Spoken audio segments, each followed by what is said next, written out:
Auxilio, socorro. Ajá. Listo, dale, porque tiempo premio. Muy bien, bueno, hoy vamos a hablar de neuromonitoreo. Es importante, pues obviamente, conocer al tipo de paciente al que nos vamos a enfrentar. La mayoría del tiempo, o la mayoría de los estudios están desarrollados en pacientes que han tenido un traumatismo craneoencefálico. Sin embargo, pues con los años se va ampliando toda esta investigación y pues la idea del futuro, más que nada, siempre es encontrar y evitar la lesión secundaria en el daño cerebral. Entonces, pues vamos a empezar a hablar como generalidades, la definición tal cual de neuromonitoreo, cuál es la trascendencia o la importancia de conocer el monitoreo y pues los parámetros más importantes o de dónde se derivan y se clasifican cada uno de ellos. Es importante también mencionar que a pesar de la tecnología y los avances que van surgiendo a medida de los años, no debemos olvidar siempre lo más básico, que es la historia clínica neurológica o la exploración neurológica, que si bien nos van a dar datos tardíos de alguna lesión cerebral, es importante no olvidarlo, siempre utilizarlo como complemento. El neuromonitoreo pues se encarga, o específicamente van a ser las herramientas múltiples para el monitoreo neurológico del paciente con lesión cerebral. El objetivo de este neuromonitoreo va a ser identificar alteraciones en la fisiología cerebral e intervenir de manera oportuna para prevenir una lesión cerebral secundaria, que si bien recordamos, pues cuando existe una lesión cerebral se van a dividir en primarias y secundarias. La primera es la que realmente pasa en el momento en donde se liberan muchas reacciones químicas, y las secundarias son las que son un poco más tardías, que es las que queremos prevenir. De esto se definen dos modelos importantes: el modelo tradicional, que se basa en que prácticamente el paciente pues va a ingresar a UCI después de una lesión cerebral, se divide y prevenimos la lesión secundaria, evidenciando una lesión primaria, y existe la evolución del daño neurológico, en donde se van a caracterizar por un deterioro neurológico, el umbral de alarmas o de datos importantes se van a activar, y es donde interviene normalmente el médico o las medidas que tenemos. Sin embargo, aquí el impacto o el daño pues ya va a ser sostenido, ya va a estar ahí. Entonces, lo que queremos llegar, o a los avances que queremos hacer, es un modelo ideal en donde el ingreso a UCI sea en un momento y una etapa temprana, en donde podamos evitar o limitar el daño o la lesión primaria y la lesión secundaria, detectando siempre el daño fisiológico y llegando a hacer alguna intervención con un monitoreo multimodal, que puede ser alguna de todas esas mencionadas. Y el objetivo va a ser pues evitar el deterioro, la fisiología siempre mantenerla en un rango normal, que la lesión secundaria sea la más mínima para obtener mejor resultado y pues que el paciente todavía sea un paciente funcional. Entonces, dentro del neuromonitoreo, muchos artículos los más actuales clasifican o parten de estas 5 vertientes, en donde lo van a dividir y clasificar, en el que van a ser divididos primero por una presión, un flujo, una oxigenación o la entrega del oxígeno, el metabolismo y la función. De esto derivan muchas otras, se subdividen en lo que vamos a ir buscando. Este es el artículo más reciente del 2023, en donde explican o mencionan que el cerebro ellos lo ven como una casita, ¿no? Y que dentro de esa casa se va a dividir en que existe parámetros donde vamos a buscar la electricidad, la tubería o el flujo, la estructura y el aire. Y dentro de cada uno de esos recuadros, si se dan cuenta, pues divide o clasifica los estudios y las cosas que vamos a estar buscando, como en la electricidad, pues los potenciales evocados o el electroencefalograma. Dentro del flujo de las tuberías, pues el ultrasonido transcraneal, que es donde tenemos más alcance y donde podemos prevenir mucho más cosas. El NIRS o la espectrometría por difusión. Dentro de los biomarcadores, pues lo más importante es la microdiálisis y algunos marcadores séricos que se dan todavía en protocolo de estudio, no hay nada todavía que pueda recomendable. Y dentro de la estructura de, digamos que la casa o la bóveda craneana, la tenemos como los estudios de gabinete, que es la resonancia, el ultrasonido o la medición de la vaina del nervio óptico, la resonancia magnética y la pupilometría automatizada, que, bueno, ahorita vamos a ver eso. Y como ya les mencioné, todo este tipo de monitoreo siempre va a ir de la mano de una valoración neurológica específica. Y mencionan siempre que las más utilizadas dentro de todas esas valoraciones neurológicas, pues la más sencilla está la escala de Glasgow. Sin embargo, también muchos otros utilizan la escala de Ford para hacerlo más complementario.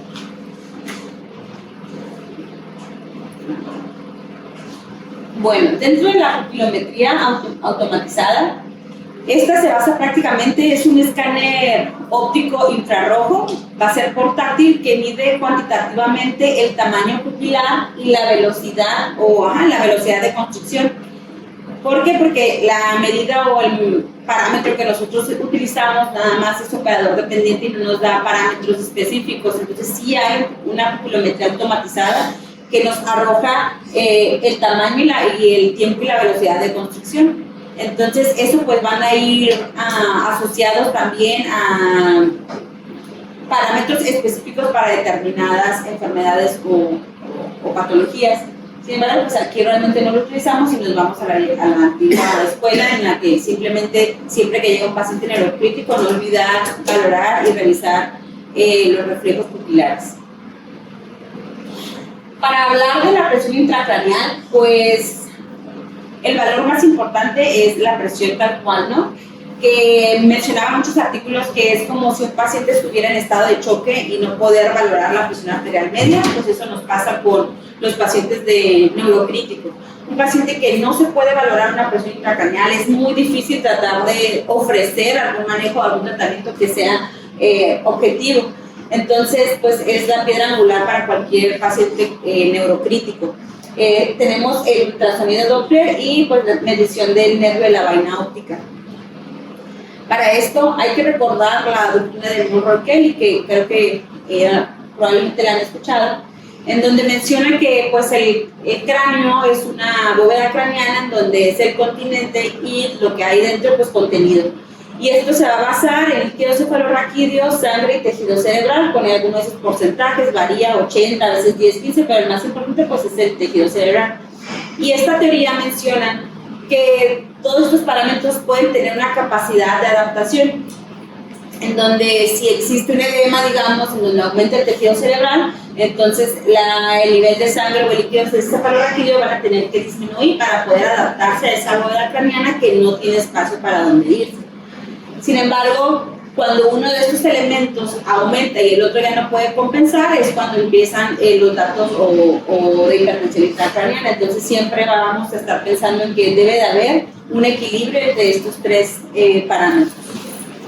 Y para medir estas tres cosas, tenemos dentro de la presión intracraneal dispositivos invasivos, que los más conocidos es el catéter intraventricular, y que dentro de todos ellos pues este va a ser el más el ideal, porque mide la presión global dentro del cerebro y nos ofrece un diagnóstico diagnóstico y terapéutico. ¿Por qué? Porque también tienes la opción de drenar. Si aumenta la presión intracraneal y sabes que puedes ayudarlo drenando el líquido cefalorraquídeo, pues es una de las opciones. La calibración siempre se va a poder dar en vivo, así como puedes poner la cabecera en 30 grados, que siempre marquen 0, lo vas a poder hacer en el momento.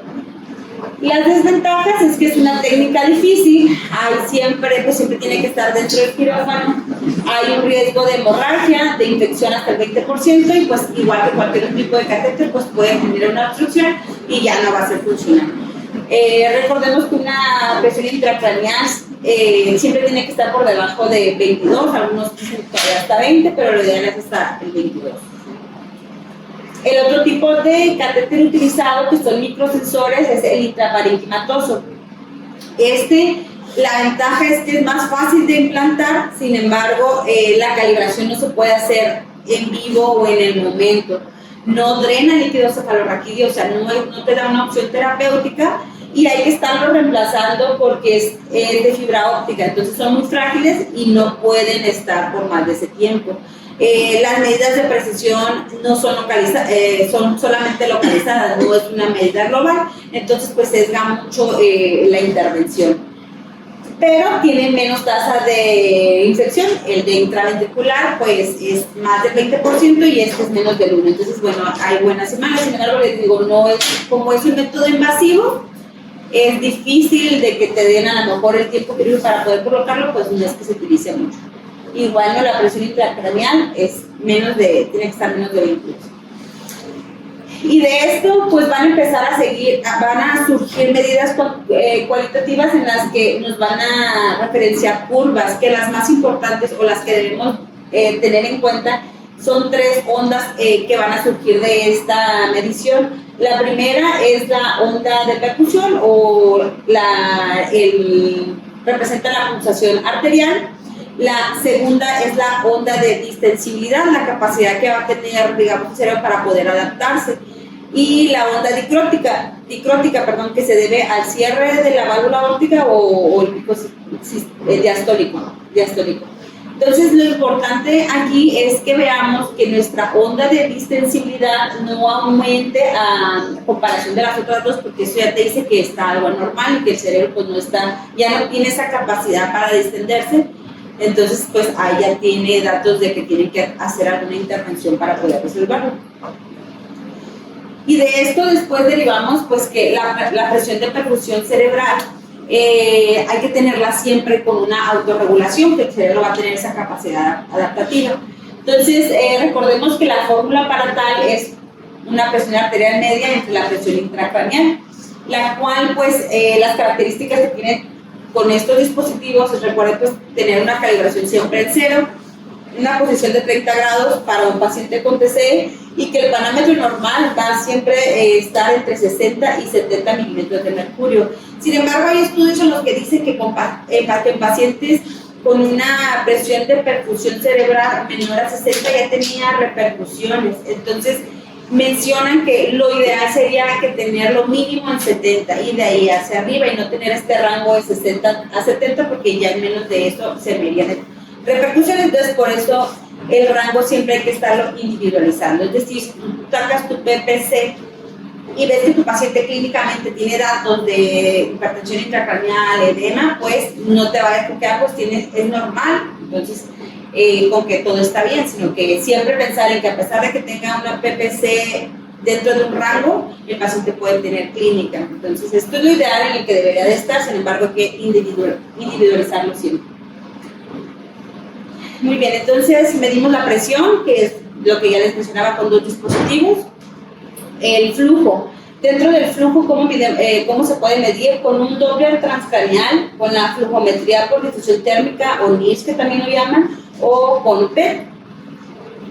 Recordando nada más que el flujo sanguíneo cerebral, su parámetro, recuerden que siempre aproximadamente el 50 a 100 mililitros del flujo sanguíneo por cada 100 gramos de cerebro por minuto. De esto, el 14% pues viene del gasto cardíaco. Entonces, 80 mililitros van a ir derivados de la sustancia gris y 20 de la blanca. Pero este es el flujo sanguíneo cerebral que debemos de tener siempre para mantener un cerebro óptimo dentro de la fisiología normal, que es lo que queremos siempre. Por eso los parámetros que les enseño siempre es lo normal para que esa sea la base de decir que podemos evitar una lesión secundaria. Entonces, dentro de este esquema vemos que el estado funcional normal es 100 mililitros por cada 100 gramos por minuto.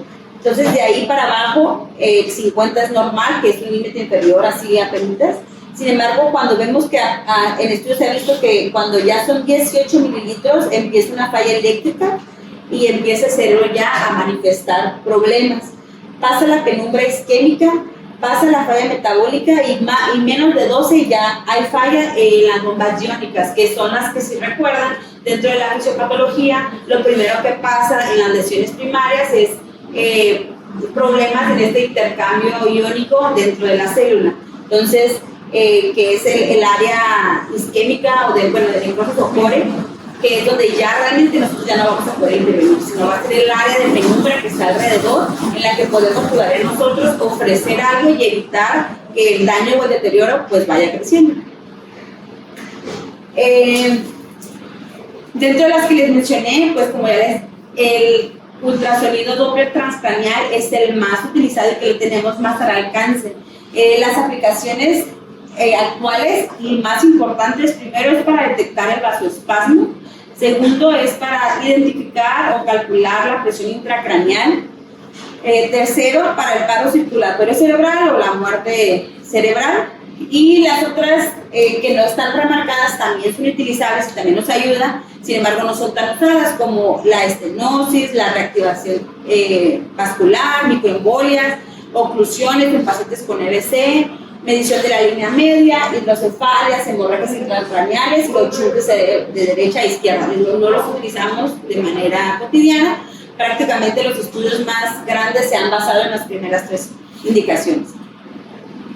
Y bueno, este ultrasonido Doppler transcraneal desde 1982 se había estado investigando y se había ofrecido como una buena opción terapéutica para este tipo de pacientes.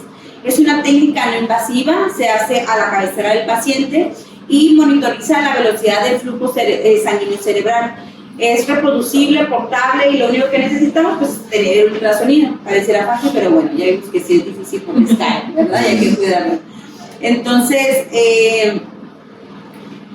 es importante tenerlo, saberlo utilizar y aprovechar este dispositivo.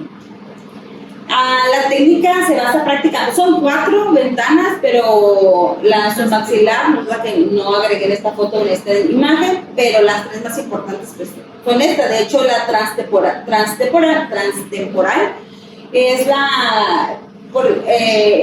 la más utilizada porque maneja o valora la arteria cerebral media, que es el 75% de todo el cerebro, entonces por eso es la que más se utiliza.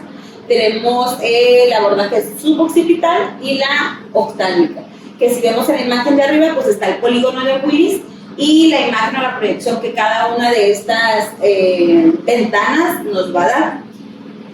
Y bueno, el polígono de Willis nada más para recordarnos, ¿no? Lo podemos dividir prácticamente en 2, en la circulación anterior o posterior, y la arteria que buscamos o que vemos más fácilmente pues es la arteria cerebral media. Esta imagen también nos ayuda a recordar que el polígono de Willis tiene muchas bifurcaciones, entonces por tal motivo a veces no va a ser tan fácil encontrar un buen flujo. La anatomía, esto es lo que normalmente es dominante, sin embargo siempre van a haber variaciones anatómicas entre cada paciente, entonces a veces no van a ser así tal cual, ¿no?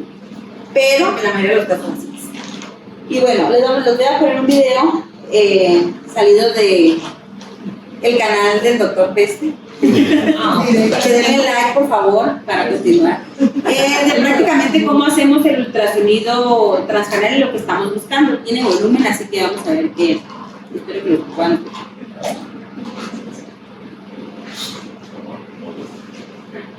¿No escuchaban? Una estructura hipoecoica situada en la línea media, orientada hacia la nariz del paciente y con forma de alas de mariposa o de orejas de Mickey Mouse. Al introducir el modo Doppler color, los vasos del círculo de Willis aparecerán por delante. Ahí nada más, esta está en la transtemporal. Sí, ponemos el transductor por arriba del arco cigomático y de ahí empezamos a rastrear hasta que encontremos, como dice el video, ¿no? Esa imagen hipoecoica que nos va a dar el mesencéfalo. La línea o el transductor, todo lo que está, se supone que de este punto hacia acá es anterior y de acá va a ser posterior. Entonces, la circulación que buscamos es por la parte anterior del mesencéfalo. Entonces, ya lo encontramos y le ponemos el Doppler. En la imagen se aprecian las arterias del lado izquierdo, que es el que está siendo insonado, y ahí podemos localizar la arteria cerebral media.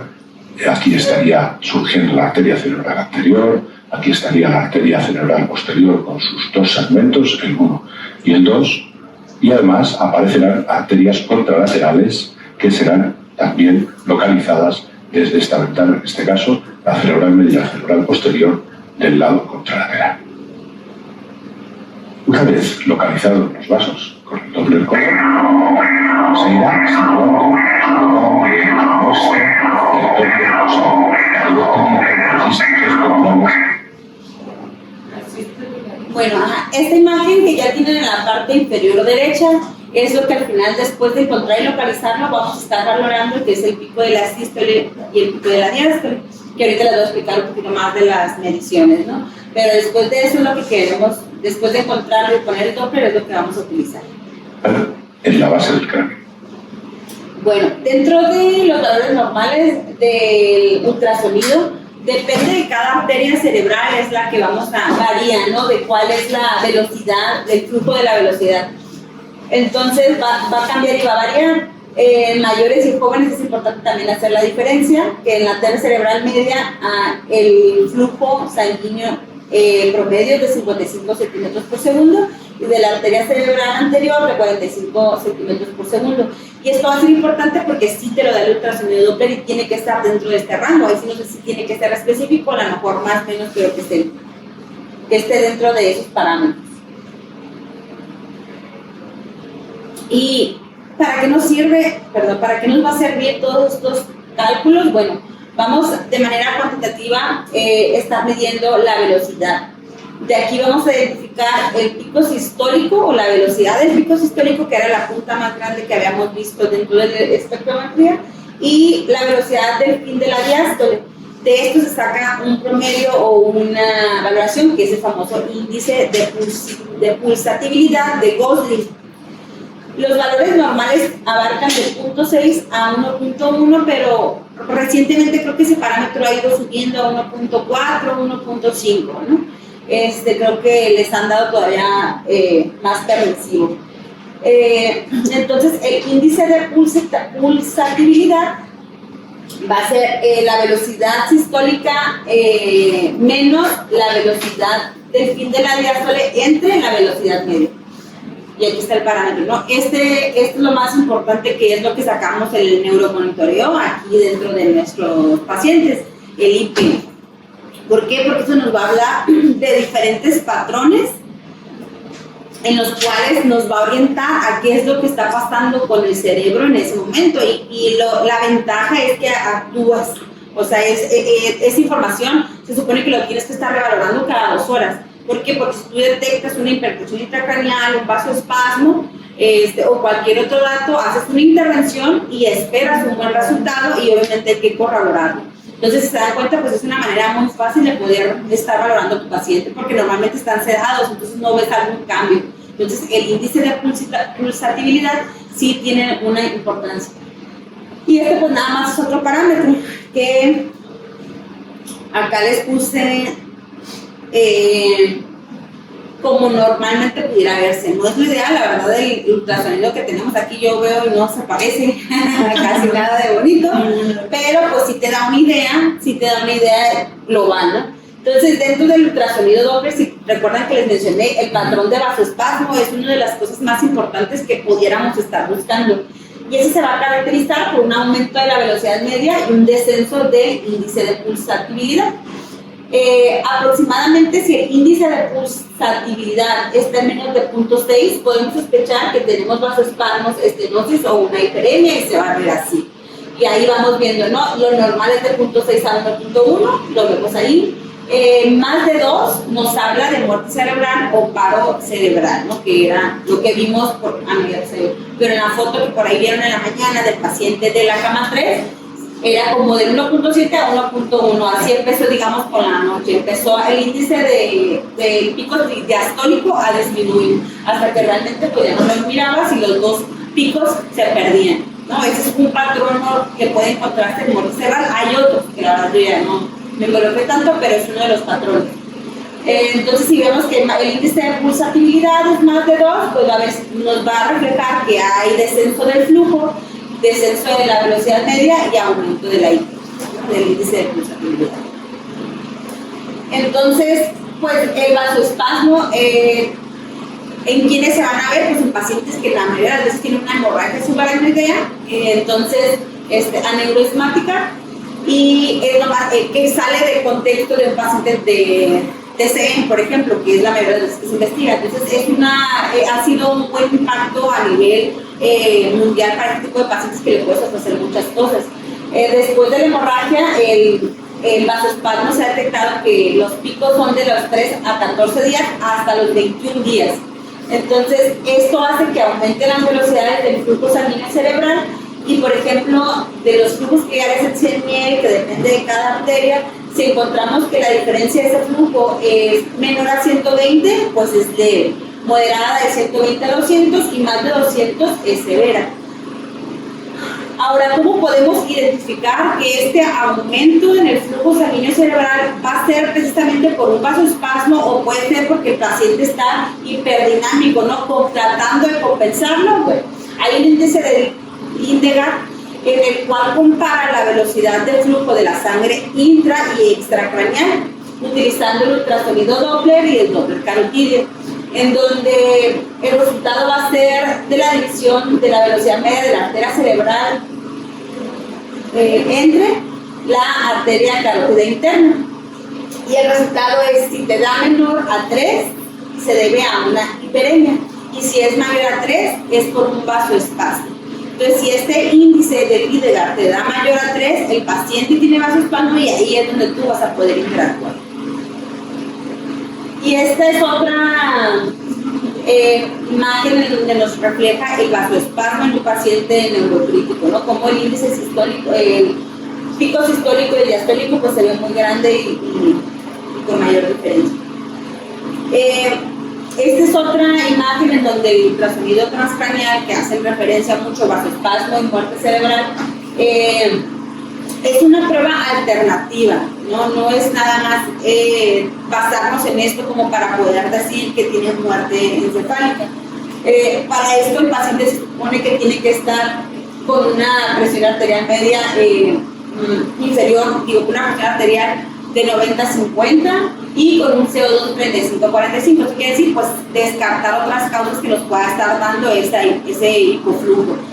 Se puede medir en cualquiera de las arterias, sin embargo, sí se tiene que repetir más de 2 ocasiones, de preferencia por el mismo operador y que sean de diferencia por lo menos de 30 minutos esas 2 repeticiones, y lo ideal es que fuera de manera bilateral. Entonces, esta es la imagen al espectro que si vemos el pico sistólico sí se ve bien, pero el pico diastólico ya se ve hacia abajo. Es un diagnóstico.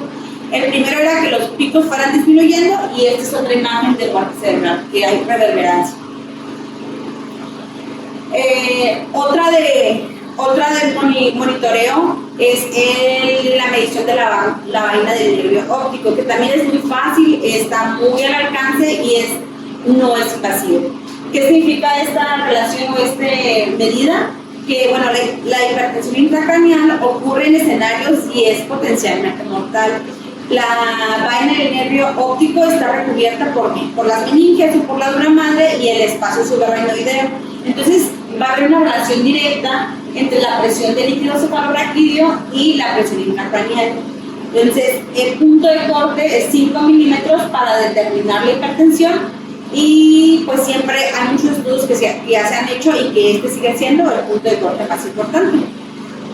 ¿Cómo se hace? Pues bueno, se coloca el transductor en la parte, el paciente debe de estar acostado en posición supina totalmente, en la parte superior del párpado, y vamos a ver el globo ocular, identificas el borde externo de la vaina del nervio óptico y pues congelas la imagen, ¿no? O le haces, se congela la imagen. Debes ubicar el borde del globo ocular o de ahí medir 3 milímetros ya con tu congelado y con las medidas que puedas hacer, 3 milímetros hacia abajo. Y posterior a eso, marcar la línea perpendicular que te lleva hasta la línea de la vaina de los nervios. Y se supone que debes hacer por lo menos 2. Lo ideal son 3, sacas el promedio y esa va a ser la medición de la vaina del nervio óptico. ¿Por qué es utilizable y por qué es muy recomendable? Pues porque no es invasivo, se hace a la cabecera del paciente, tienes una rápida curva de aprendizaje. Esto quiere decir que digamos que para ser bueno o experto en ultrasonido Doppler, no sé, la verdad no lo leí, pero ocupa 50 o 100 tal vez más para volverte bueno. Entonces, y realmente ocupa mínimo 10 para poder decir que ya sabes y que puedes realizarlo. Entonces, es una rápida curva de aprendizaje.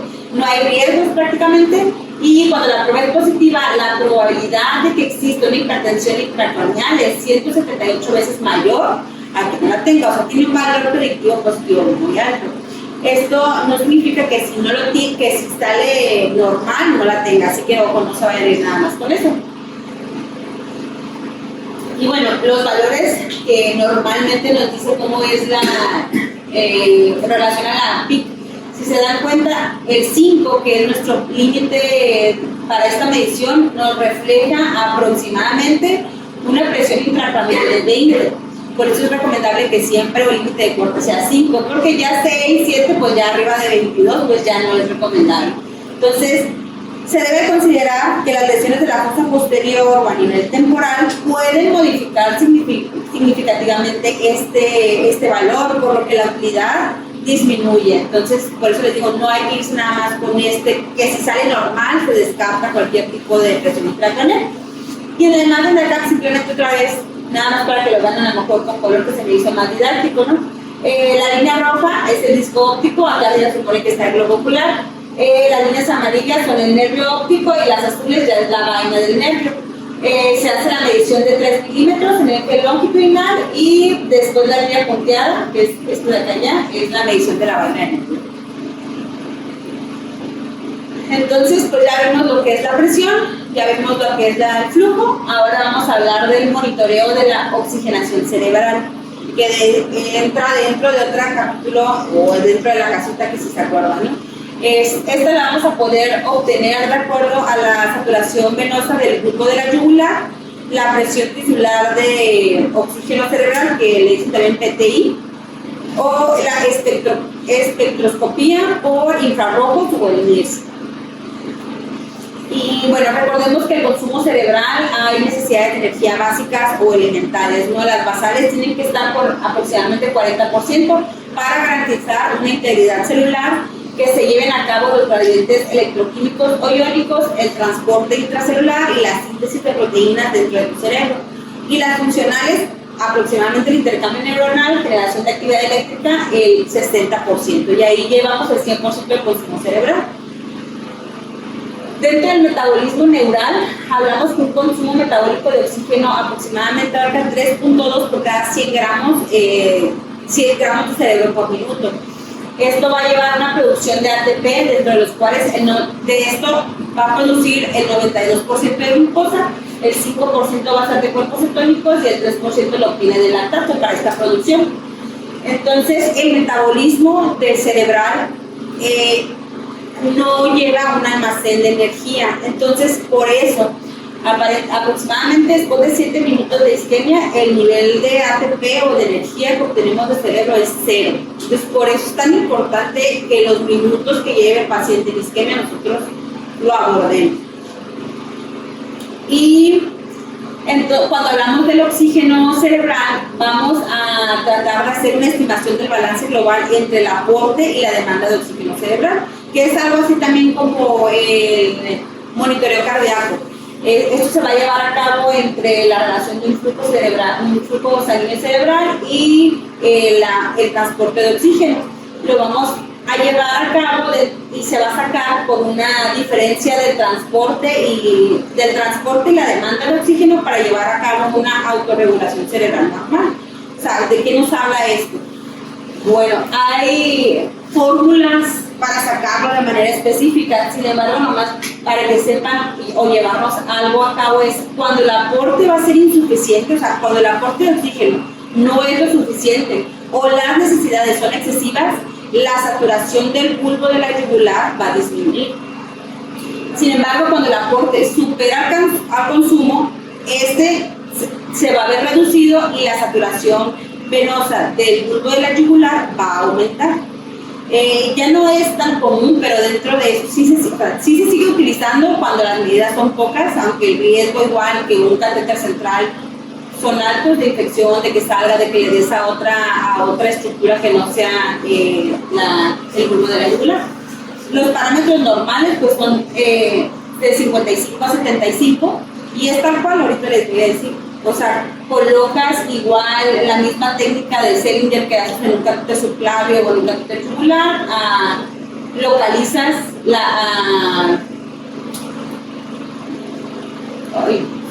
el bulbo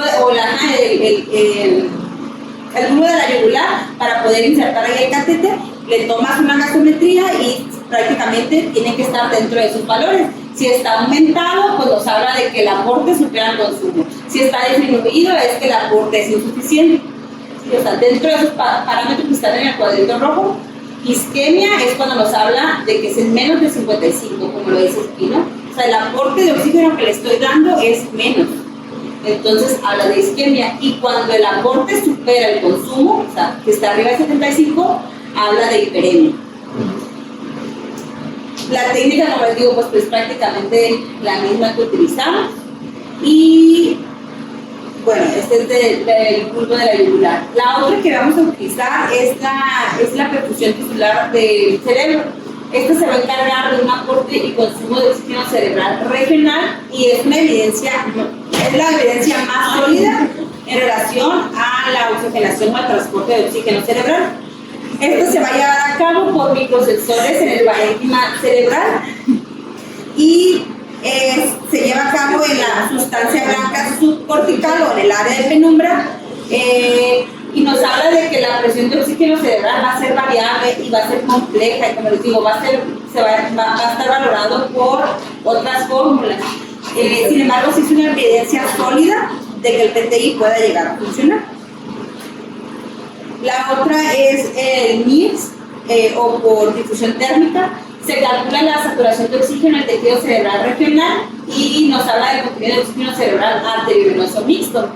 Se realiza desde la década de 1970, es invasiva y se lleva a cabo de acuerdo a transmisión y absorción de la luz del infrarrojo aproximadamente a esa velocidad. La verdad, pues no estoy muy informada de este estudio. Lo normal es que la saturación de oxígeno cerebral lleve del 60 al 75%. Los umbrales isquémicos para guiar las intervenciones terapéuticas aún no se han definido. Y está limitada también este estudio. ¿Por qué? Porque si los pacientes tienen un hematoma, edema, una hemorragia subaracnoidea, la impedancia no lo transmite, entonces pues no va a ser valorado. Entonces pues tienen limitaciones. Y dentro de los estudios que podemos hacer bioquímicos, el más considerado es la microdiálisis, que ya les mencioné. Es una técnica de laboratorio desde los años 90. Se va a llevar a cabo prácticamente por una membrana de diálisis semipermeable que va a permitir el paso de moléculas desde el líquido extracelular al cerebro. Los metabolitos del componente anaeróbico se van a evaluar y lo que sí es que esto permite transportar o difundir todas aquellas moléculas con un peso menor de 20 kilodaltos, como la glucosa, el lactato, el piruvato, el glicerol y el glutamato, que son de los que les mencioné al principio como metabolismo importante del cerebro, ¿no? Sin embargo, hay medidas que valoran como la proporción lactato-piruvato, que es un marcador de metabolismo de la glucosa, donde va a reflejar hipoxemia o isquemia o fracaso de la energía celular. Para que se pueda monitorizar estos cambios, pues el tejido cerebral tiene que estar prácticamente en riesgo para que no nos dé, entonces tampoco todavía no es que se haga tan común, todavía están valorando algunos parámetros. Cuando el piruvato o el sustrato de piruvato y lactato esté aumentado y el piruvato sea el que esté alto, nos habla de una disfunción mitocondrial, y cuando el piruvato vaya a estar bajo, nos habla de una isquemia clásica. Dentro de los estudios comunes que se han estado haciendo o hacia dónde va el futuro de los biomarcadores, son estos dos parámetros, que es el glutamato y el glicerol. Ambos nos van a hablar de un marcador de hipoxia o de isquemia, que obviamente van a ser menos invasivos y nos van a poder también dirigir más nuestro tratamiento. las limitaciones de todos estos estudios ya al final como bioquímicamente o microdiálisis es que la resolución temporal se va a ver limitada porque es a corta duración y a corto plazo. La utilidad clínica de la terapia guiada por microdiálisis aún es discutible y la toma de decisiones es importante que se haga o en el tiempo que se vaya a hacer. Entonces, como les mencioné, pues todavía están en investigación nuevos marcadores en los cuales incluye macromoléculas que tengan un peso mayor a 100 kilodaltos y pues algunas de ellas son las ya mencionadas. Todavía realmente están en estudio y todo esto nos va a llevar al final de cuentas a que hay ensayos farmacológicos en donde están en estudio medicamentos que puedan ser neuroprotectores que crucen la barrera hematoencefálica y que podamos obtener un beneficio con ellos. Y por último, dentro de los parámetros o las vertientes está el de la electricidad, que es el más conocido, que es el electroencefalograma o también los potenciales evocados. El electroencefalograma pues, nos puede ayudar a diagnosticar convulsiones de estatus epilépticos. Dentro del 20 al 40% de los pacientes con TCE nos va a llevar a desarrollar como lesiones secundarias convulsiones. Entonces puede ayudar a la terapia anticonvulsiva porque la mayoría de los pacientes van a ser pacientes que estén sedados, entonces no vamos a poder darnos cuenta si realmente sigue teniendo lesiones. Entonces sí lo pueden utilizar. Nos ayudan también a darnos información pronóstica. Y el electroencefalograma, hay uno que puede ser invasivo con lectores intracorticales, pero realmente el que utilizan pues, es el que lo hacen aquí. Y ya como para finalizar, encontré un infograma que se me hizo práctico, a lo mejor no menciona todo lo que ya ahorita vimos, pero se me hizo práctico, se me hace que también pueden tenerlo todos de manera, se los puedo pasar en el celular. El neuromonitoreo estudiado, pues van a ser varias de las cosas. Primero, el Doppler transcranial, que ahorita se ha utilizado, es una evaluación no invasiva de la presión intracraneal y habla del índice de pulsatibilidad, que ya les mencioné, y la velocidad del flujo diastólico. Acá hace una referencia entre el índice de pulsatibilidad con los índices picos y pues 1.84, pues obviamente esto ya no es normal, puede ser que es 1.1, 1.2 lo máximo. Esto ya nos puede hablar de paro cerebral, ¿no? Entonces hay que tener también en cuenta. La muerte cerebral, el patrón del paro circulatorio cerebral, pues el flujo reverberante o reverso, que es como la imagen de abajo, los picos sistólicos que ya les mencioné, o la desaparición de la velocidad del flujo diastólico, con un índice de pulsatividad mayor a 3, que puede ser mayor de 2, mayor a 3, pues depende. Tienes que evaluar los vasos del polígono de Willis en las ventanas transtemporal y occipital, que si bien mencioné, pues mínimo 2 ventanas. De ahí el infograma, pues nos vamos a vasoespasmo cerebral. Igual, paso 1, localizar la ventana transtemporal, hacer el Doppler pulsado con esta fórmula. Si hay aumento de más de 50 centímetros de segundo en las primeras 24 horas, es un valor predictivo para vasoespasmo. Y pues habla de la ventana orbital, transtemporal, occipital o submandibular. Ahí están las cuatro. Que esos son los mismos parámetros que ya les mencioné, ¿no? Que el vasoespasmo puede ser leve, moderado y severo. Cuando habla de más de 200 es un vasoespasmo severo y pues hay que instalar medidas.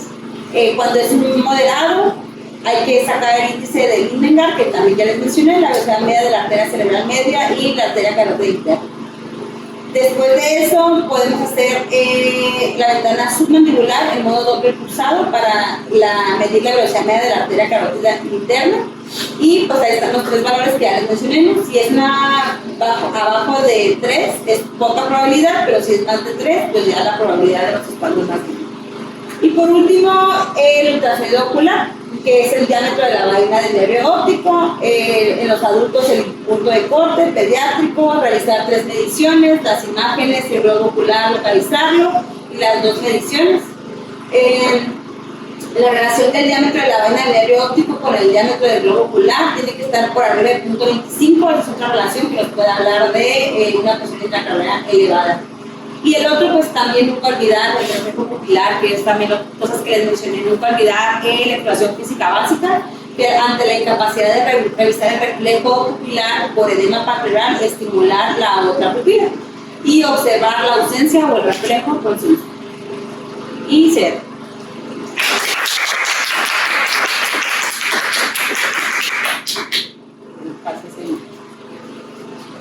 Bien, ¿alguna duda? Pregunta los chicos de anestesio, ya decía algo del NIRS, ¿no? Es que el NIRS, de hecho, hasta la misma literatura te lo dice que no es muy fiable. O sea, al final de cuentas es tanto operador dependiente como si lo sabes dónde colocarlo, si no sabes dónde colocarlo. Y luego en las cirugías de neuro no es muy factible utilizar el NIRS porque es un parchezote que es de la mitad de la gente y a veces hacen una incisión que interfiere con el NIRS.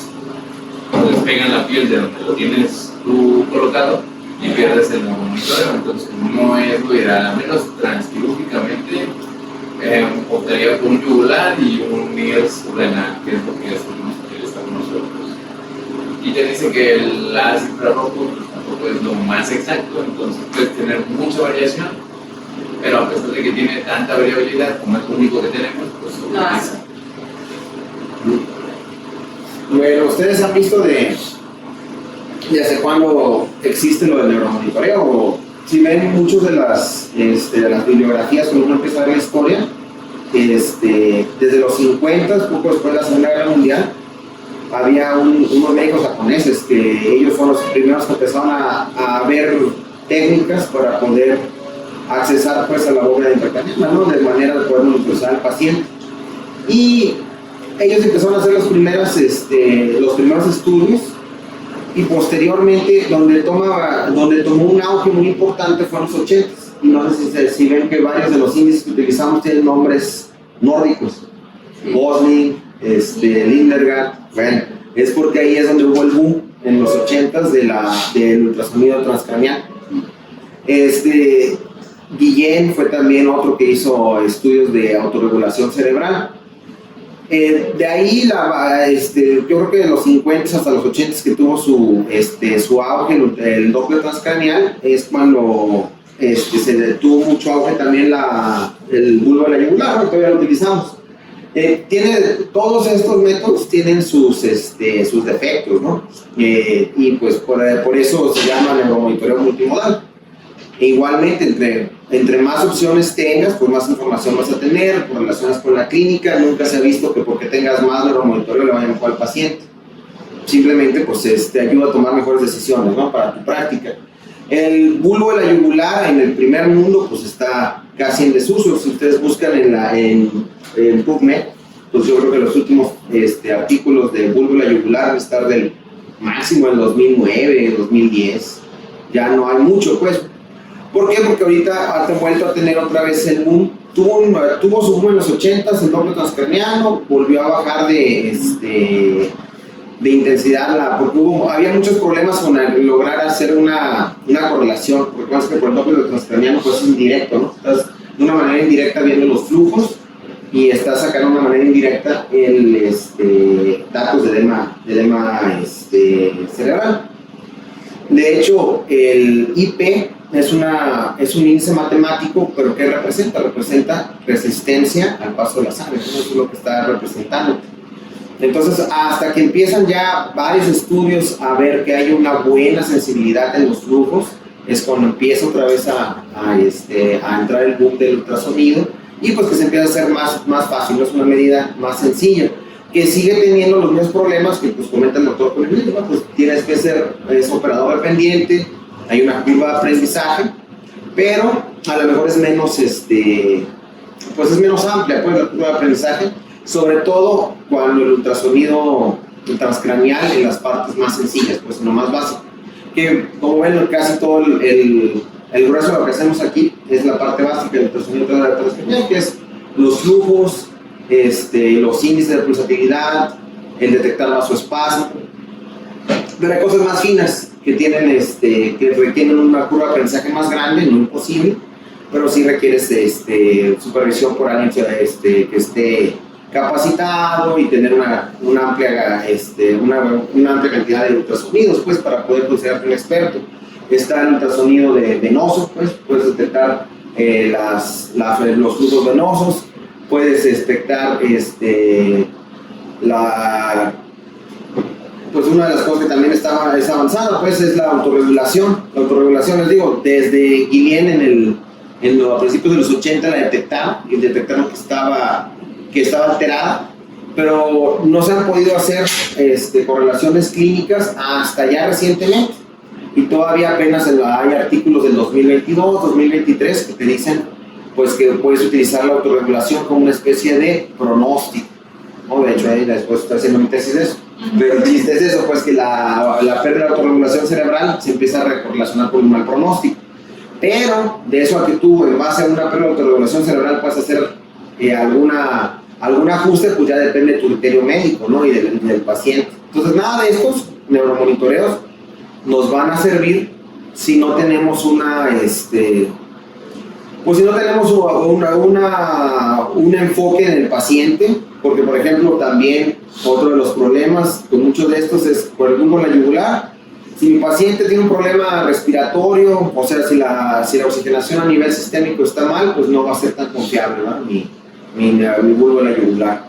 El paciente puede tener un estatus epiléptico, a lo mejor yo me doy cuenta que tiene un estatus epiléptico y no lo detecto, ¿no? Me va a estar dando una saturación de la yugular abajo de 50.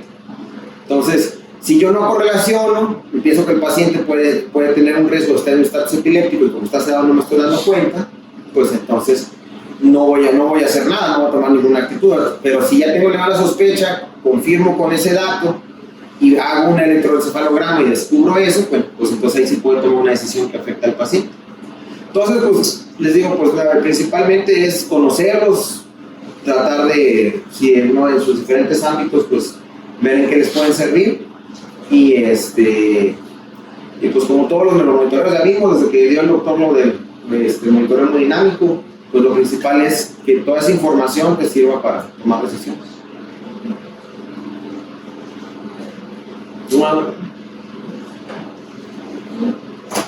Pues ya, fugas.